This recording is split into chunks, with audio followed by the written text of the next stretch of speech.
Yes, guys, hope we are well and welcome back to another episode of the Faffing Over Frequency podcast. Back to my usual little hiatus between episodes. It was I think a 1 week turnaround between the deload episode and the Finley episode, first guest episode of the podcast, and now we're back to the 2 3 weeks sort of gap. But no, bringing you another episode today. And today I want to go over off-plan meals as a whole. Obviously it's a big topic inside the bodybuilding space because I think in the UK bodybuilding scene, without doubt, you're definitely looked down upon somewhat if you are eating your off-plan meal. People definitely make it out that you can't have an off-plan meal. You need to be eating your 5 6 on plan meals a day to make progress, and if you're doing anything less, you're so-called missing, and you don't want it bad enough. But I want to cover the topic as a whole because I do think it's something necessary to shed some light on my own approach, my own thoughts on off-plan meals, because I'm obviously a guy that likes to dip his feet into a few off-plan meals for sure. I've definitely got a somewhat of a title for myself as an off-plan meal connoisseur, but I promise, guys, my frequency is high for my training, not for my off-plan meals. It's one a week or one every 2 weeks. Yesterday, if you did see, whenever I get this up, it should be it's Sunday the 24th of May today, should be tomorrow. I get this up, so you would have seen the cruffin I had yesterday. Like, that's my first off plan meal in 2 weeks, and I think that's a very good point to start on. Is don't feel like you have to, or don't feel obliged to have your off plan meal every single week. A lot of coaches will program one off plan meal a week as their approach, specifically in a gaining phase. Diet setting can differ somewhat, but typically in the off season, people, or gaining phase, whatever way you want to term it, coaches will say, once a week, go out, have what you want. But you don't always have to have that, because if someone is stacking these weeks where they haven't had an off plan meal, maybe there comes a period of time, maybe around the holidays, Christmas time, where there is a lot of social occasions, a lot more social occasions going on than earlier in the year, where you might need to have two, three, four off plan meals a week to align with family and give them that time back. You're not going to skip out on Christmas Day because you don't want to eat off plan realistically. So I think the person that's stacking the weeks without an off plan meal is in a very much better position to handle those weeks where off plan meals are a little bit more frequent. But no, diving into the pros to kick us off, I do think we should touch on the positives of an off plan meal, because um there's something that you have to be including in your approach. I really do think the people that don't eat off plan whatsoever are shooting themselves in the foot.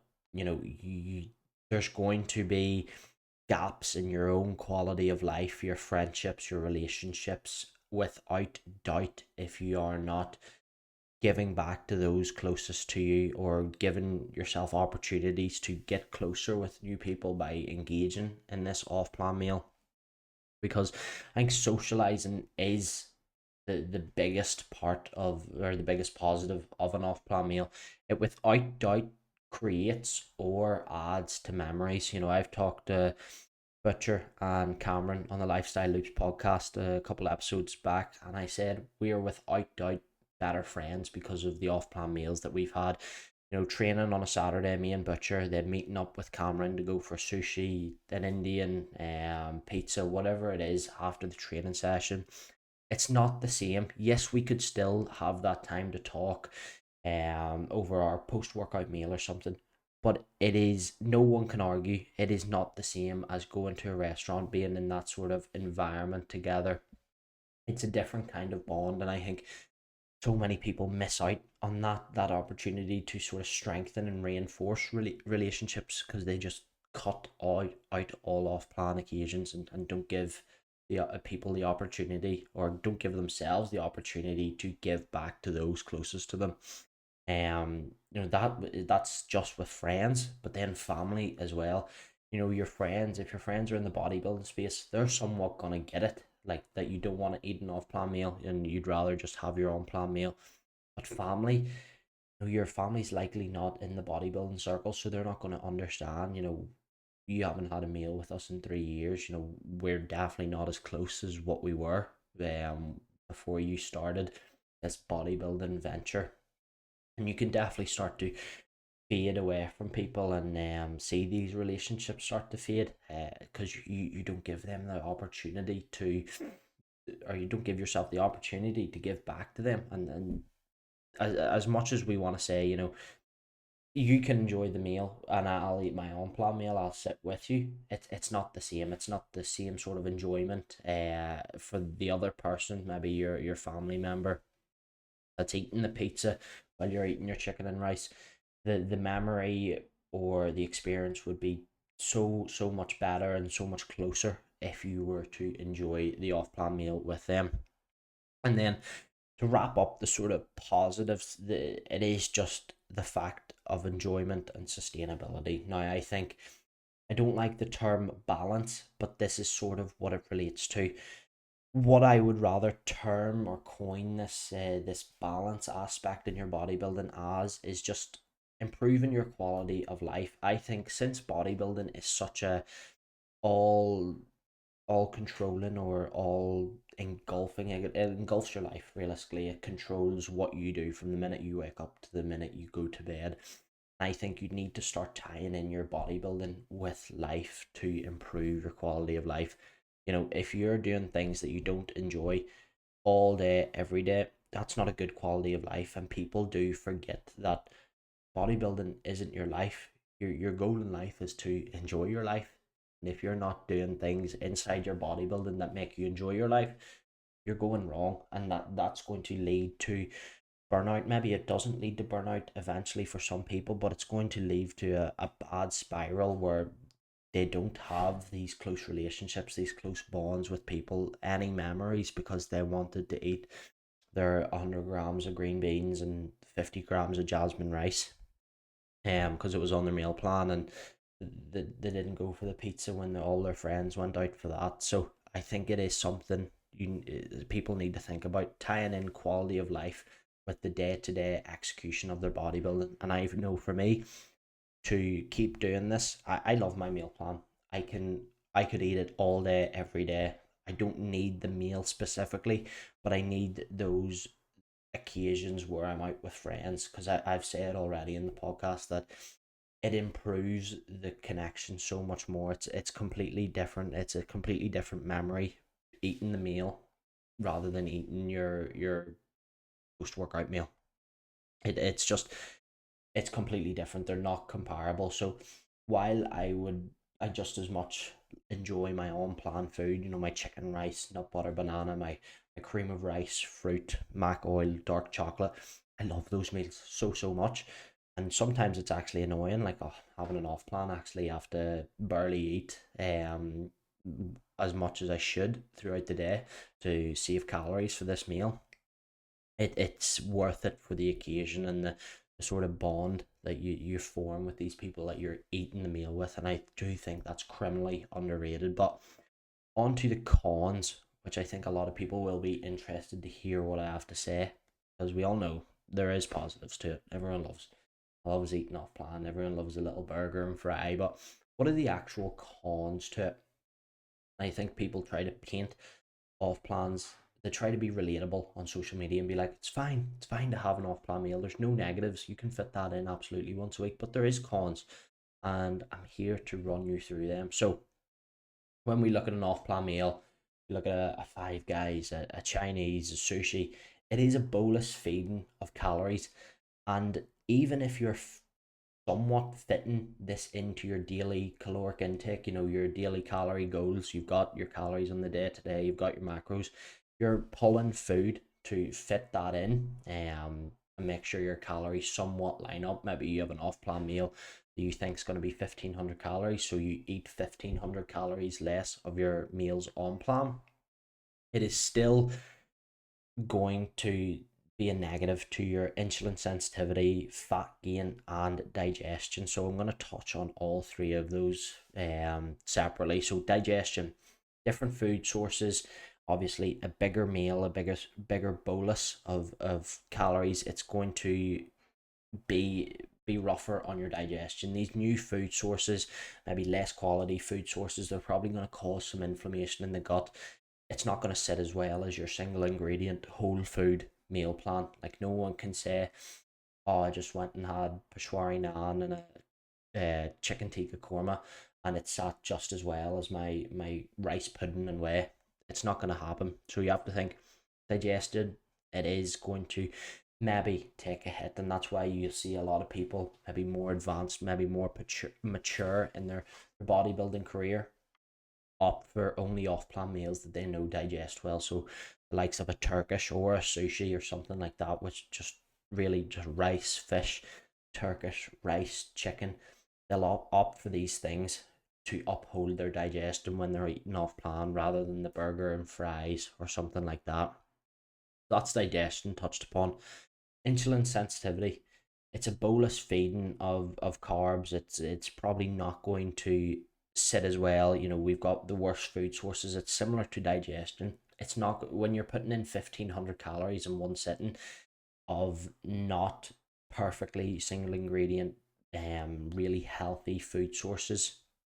It's not going to do good for your insulin sensitivity. You are going to get quite a big glucose response, and that's why personally I still have like a tab of glycotank, tab of I'm saying a cap of glycotank, a cap of digest, turbo digest when I'm having an off plan meal, because I know these things are being put on the line a little bit, my digestion and the impacts to insulin sensitivity when I'm eating off plan. So I'm going to do everything to minimize that, because I still want to, you know, I want to negate these sort of side effects or negative impacts that the off plan meal is going to have. You know, there's no one saying that you can't try to negate that with a little bit of supplementation. You know, I know very little people who take digest supplements or a GDA before their off plan meal. And it's like, why? Just try to negate it. Try to make it as little as or least damaging as possible. It is damage limitation at the end of the day, because you are going off plan. And then fat gain. It is still going to skew your macro allotment. So say you're sitting on your macros, something like 200 protein, 500 carb, 50 fat. Now your coach or you have set those macros out like that, laid them out like that to be as productive for muscle growth as possible. You know, the dietary fat is readily stored as adipose on your tissue, adipose tissue on your physique. Apologies. So if you're eating more fat, the off plan meal is obviously going to be a higher fat meal than what you're typically having. If you're on 50 fat a day, 5 meals a day, you're probably having 10 grams of fat per meal, something like that. You're not getting an off plan meal with 10 grams of fat. Let's be real. You're pushing 30, 40, 50 grams of fat in a sitting. So that's skewing your macros, and you may have pulled your carbs way down to bank the calories for the off plan meal. So you've probably pulled a lot of that from carbs and not so much as fat. You know, if you look at your calories for the day or your meals for the day, you're probably sitting before the off plan already at 30, 35, 40 fat, because there is only so much protein fat you or protein carb or just protein only meals you can do. So realistically, after you have the off plan meal for the day, you'll be well over your fat intake, your sort of allocated fat intake, below on your carb intake, which might mean a little hit to your training performance. And people always say off plan meal to fuel a training session. The dietary fat that you're getting from the off plan meal, I don't think that's fueling much training performance, mate. I think your meals on plan with the higher carbohydrate intake, the lower fat content, to speed up gastric emptying, you know, prevent these digestive issues and allocate the calories to carbs for training performance. I think that's going to be far more productive. You have to bear in mind, even if you're in your calorie sort of walls or allocations for your calories. Say you're on 3,000 calories a day, and you ate a 1,500 calorie off plan meal, 1,500 calories throughout the day before the off plan meal. So you still hit your calories, but it's not purely calories in, calories out. You can still gain fat from doing that because you skewed your macro intake and your allotment of these things. There is a reason why we program low-ish fat diets. I'll be careful not to say low fat diets because that can be troublesome and that's not what you should be doing. But there is a reason we have protein a little bit higher because it's got that higher thermic effect of food. It's going to be the most calorie burning, calorie intensive to digest.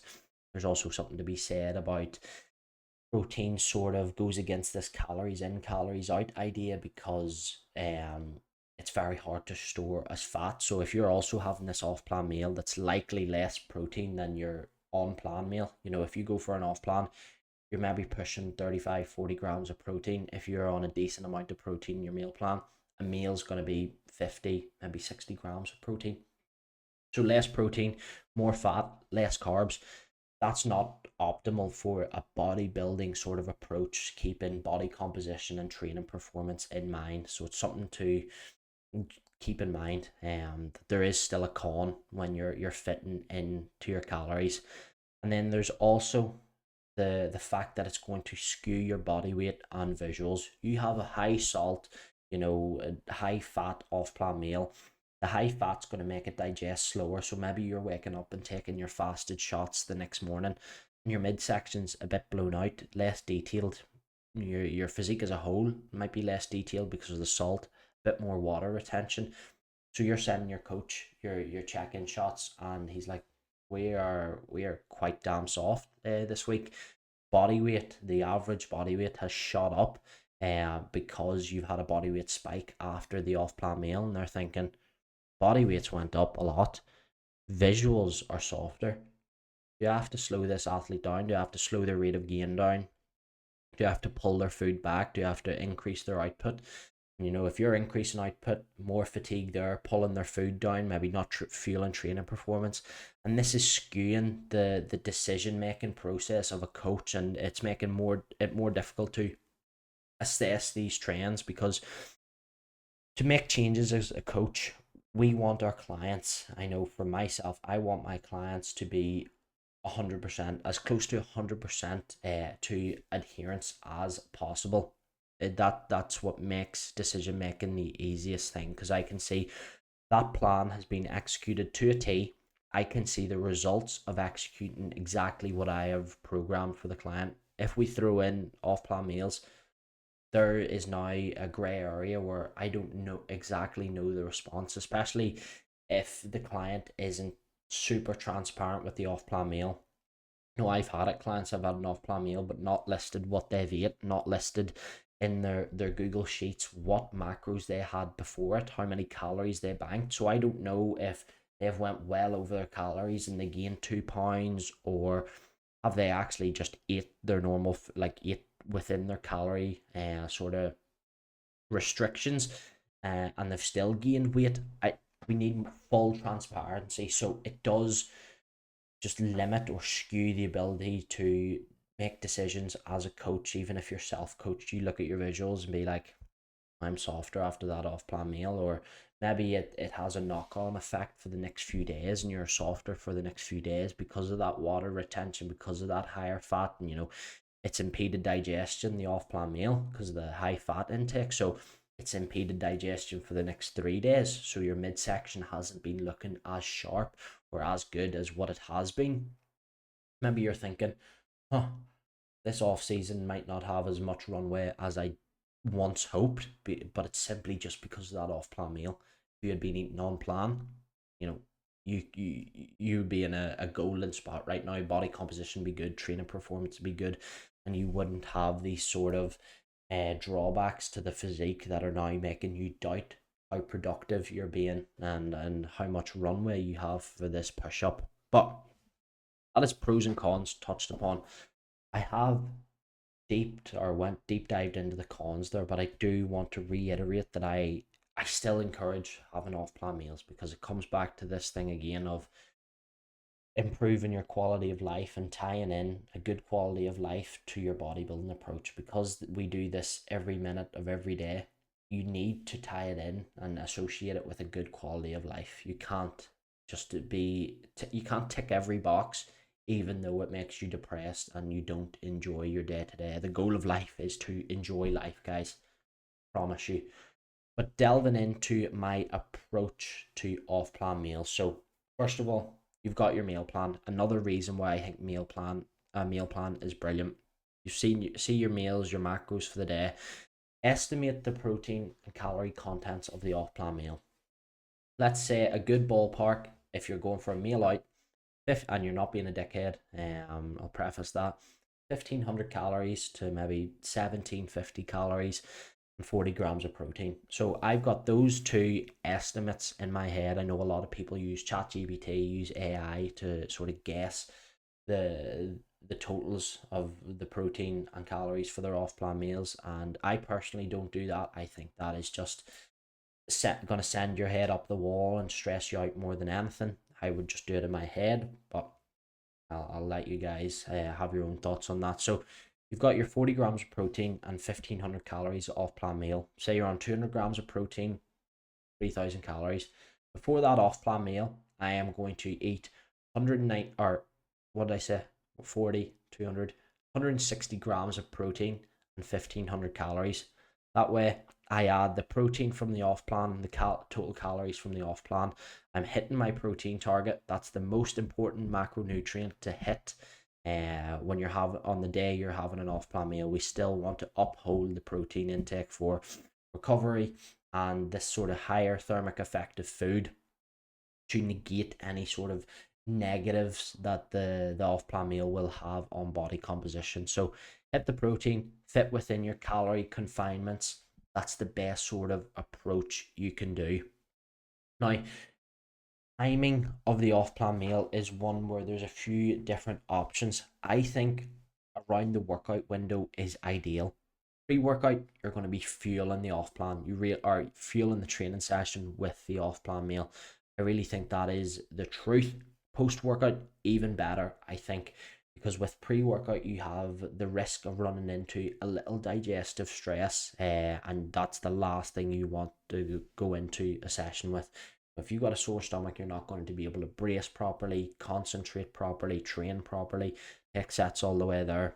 So pre-workout has that little caveat of, yes, you're directly going into your session after that maybe extra bit of food, so you're going to utilize it a bit more, but you don't want any digestive risk or stress going into your session, so there is a little risk there.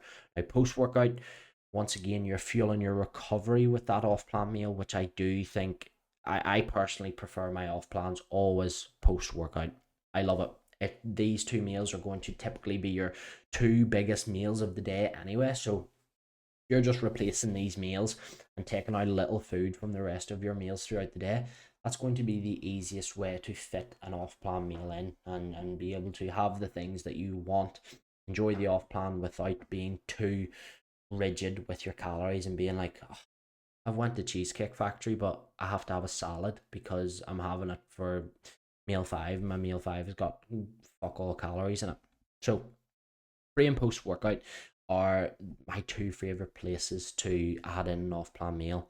Now, there is an idea, or a lot of people enjoy the thought or apply the thought process of final meal on a rest day being an off plan meal, going into the next training day, fueling that session.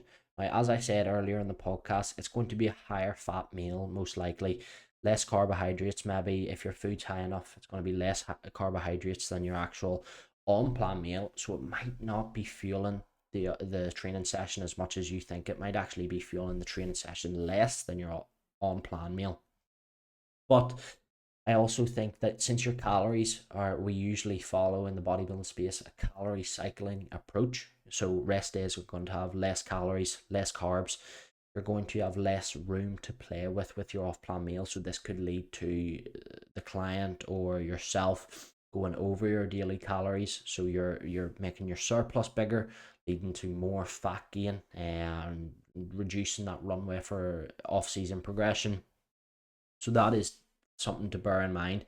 If you do like that approach, and maybe this bit of placebo kicks in where you have a really good session the next day because you have an off-plan meal the night before, have at it. If you can stick to your calorie refinements, I have no issues. But I know for myself, when I'm enjoying my meals, the last thing I want to do on a rest day is save half of my calories for one meal. I don't want to be eating dust throughout the day. Whereas if I do it on a training day, pre or post workout, I have a lot more calories to play with. I can still eat a decent amount throughout the day. Maybe if I'm having a post workout, I can still have a decent amount of carbohydrates, a decent to good amount of carbohydrates before my session to fuel that training performance, and then have the off plan meal place post workout to sort of help or improve that recovery process after the training session. So that is my sort of approach to the off plans. Now, another sort of segment I want to dive into, the final sort of segment I want to dive into, is diet versus gaining phase application. Now, I touched upon in the start of the podcast that a lot of coaches will prescribe typically blanket statement, one off plan meal a week. Have it. Maybe you want it on a Saturday night, that's when you're off work. Have your off plan meal one a week. I don't disagree with this. I think one a week is a fine sort of ballpark figure frequency for an off plan meal. I would have no issue with a client adhering to one a week. I think if you could stretch that to one every 2 weeks, even better. And I think that is the sweet spot. If you really care about your bodybuilding, I think one every 2 weeks is ideal. But that's not to say I always follow one every 2 weeks.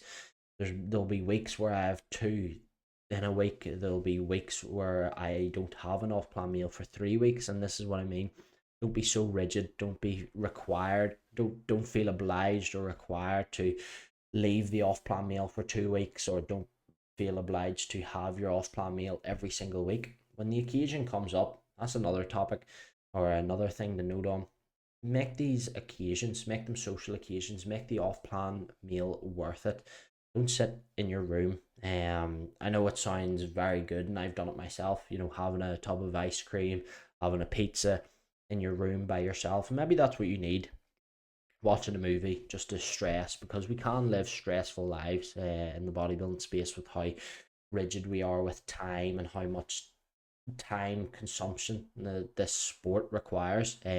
So maybe switching off is something you need, but for the most part, I think your off-plan meals should be used as occasions, social occasions, be able to bond with other people, friends, family. Maybe there's a big event, a wedding, a birthday, a party, something like that. I think that using your off-plan occasions in line with social occasions is probably the best application, because you can really give back to the ones the closest in your circle, rather than sitting knowing you've got a party or a wedding coming up. Let's say you don't want to eat off plan for that wedding because earlier in the week you had a Domino's in your room by yourself, and you don't want to go over your one off plan meal per week sort of guideline. I think that is very counterintuitive.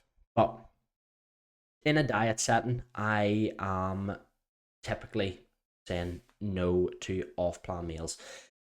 That's just for me though. I know with the ones closest in my circle, they don't mind not having that opportunity to sort of sit down and eat for me. I know with my family it's not typically something we do. I started into tracking my calories very early on, so it's been like this for a while, where they don't really mind if they're not always getting to have a meal with me. My last diet, just a pullback, it was pretty aggressive pullback, of course, pulled off near 45 pounds, 18 or 19 weeks. That was done with one off plan meal, or well, one and a half, I guess you could say. And that was simply because I went to France during the diet, maybe I think four, like, no, sorry, it would have been like 12 weeks into the diet. I went to France. It was booked before the diet. And I wasn't going to eat solely on plan. For the most part, I was tracking calories. I'm Greek yogurt, whey, fruit, oats, whey, fruit. Nailing my calories for the most part, but I had a pizza over there and a croissant, and that is the extent of my off-plan eating during the diet.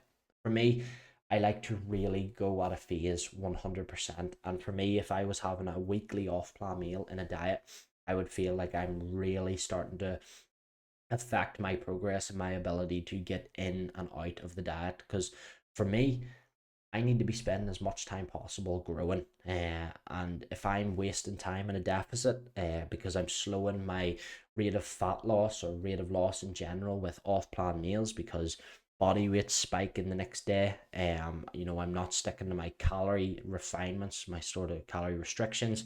I'm going over my daily calories just to have this off-plan meal a week. I don't want to do that. I want to get in and out of the diet. I want to apply myself pretty much 100% for the diet.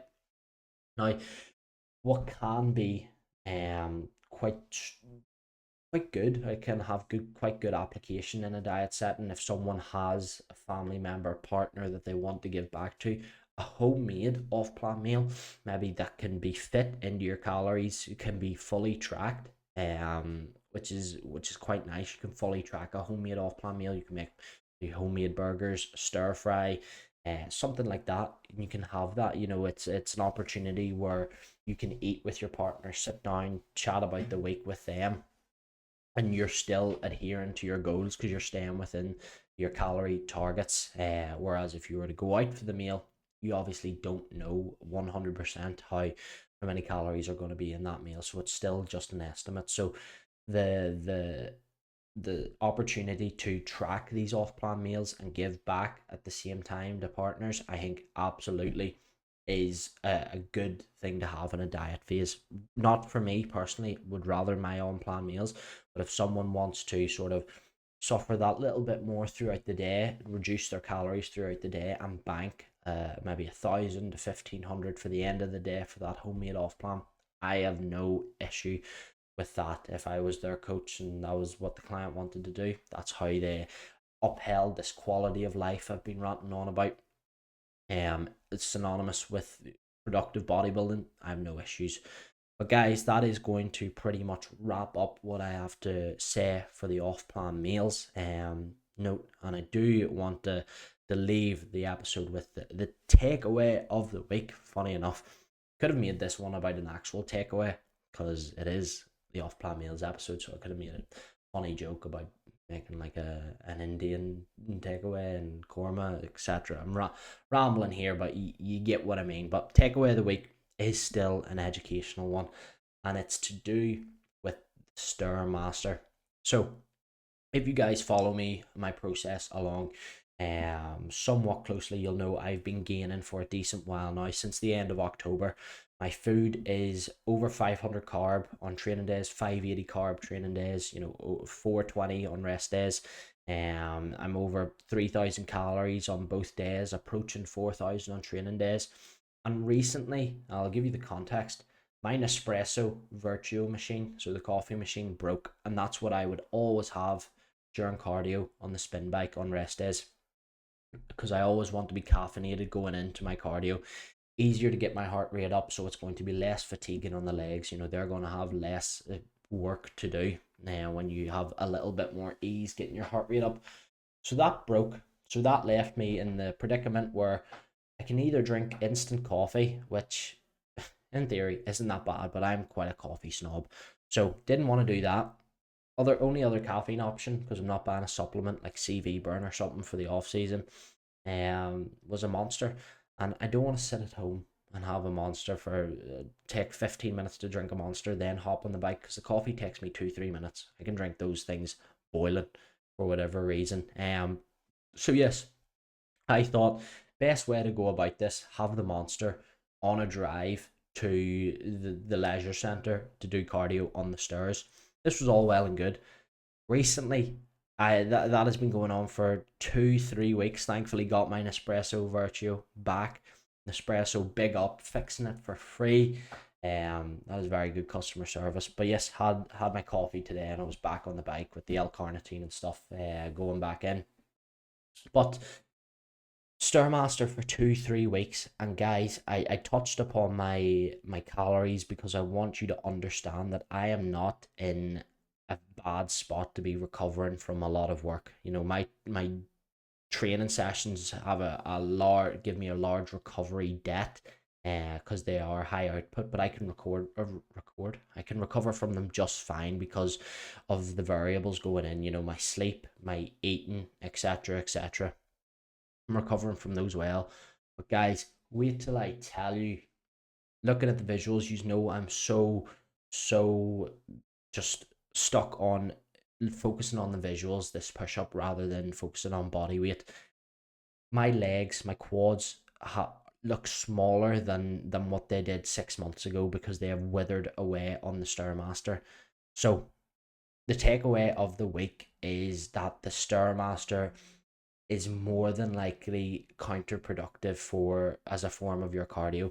Yes, so easy to do your cardio on. You can sit on your phone, watch something on Netflix. You can do work on it if you're a coach or you make content. You don't have to focus. It's not a mental battle like the bike where you have to keep the intensity up to a certain level to keep your heart rate up. You set it on level 9, level 8, and your heart rate's going to stay there.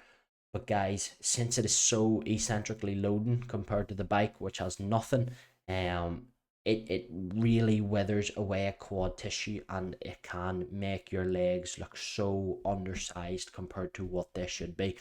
I know for me, after seeing this firsthand, I'm not doing the stairs again. Maybe on my post workout cardio session, after push days, I'll hop on the stairs because since it's only 20 minutes. But even at that, I am very hesitant to because the extent of how much quad tissue I'm not saying lost, but because it's going to come back once I start getting off the stairs and just stick to the bike and getting that fullness back. But the extent to what my quads have withered away and the downsizing, as of recent, it has really made me hesitant to ever step foot in the Stairmaster again. I think when you're blasting your heart rate high expenditure on the Stairmaster, because yes, it's going to burn more calories, but going to have that heart because it's going to have the heart rate so high. When I'm sitting at 140 BPM average and I feel like I'm actually doing nothing because I'm just working on my phone, I could do this for an hour. You don't realize how much detriment that has to the physique and the lower body. And this is why I think a lot of people fade, their physiques fade, their lower body in specific fades during preps because of the Stairmaster. Seeing that firsthand with my recovery variables being in a super good spot, so it's not to say that I can't recover from 30-minute cardios on 30-minute bouts of cardios on rest days. Uh, it has really shocked me the detriment and the sort of scale of the detriment that it has had. But before I keep berating the Stairmaster, because I know a lot of people are set in stone that Stairmaster is the best form of cardio. Yes, it's going to burn the most calories. It's going to wither away at your tissue though. But yeah, where I was going with it, before I keep berating the Stairmaster because people are set in stone on it, I'm going to leave that episode there. So if you did make it to the end, we are approaching 40 minutes in. If you did make it this far, please drop a like, comment, subscribe to the channel. Don't have a separate channel for the podcast. This goes up alongside the vlogs on this main channel. So you might as well subscribe. Get notified for the vlogs, get notified for the podcast. It's all well and good being subscribed. It's a good spot to be. So, and story tags, of course, sharing on Instagram, even dropping me a message that you enjoyed the podcast. It is actually a shock how many messages I do get about the podcast. So I really, really appreciate it, guys. And I guess that will do us, and I will chat to you in the next one. Peace.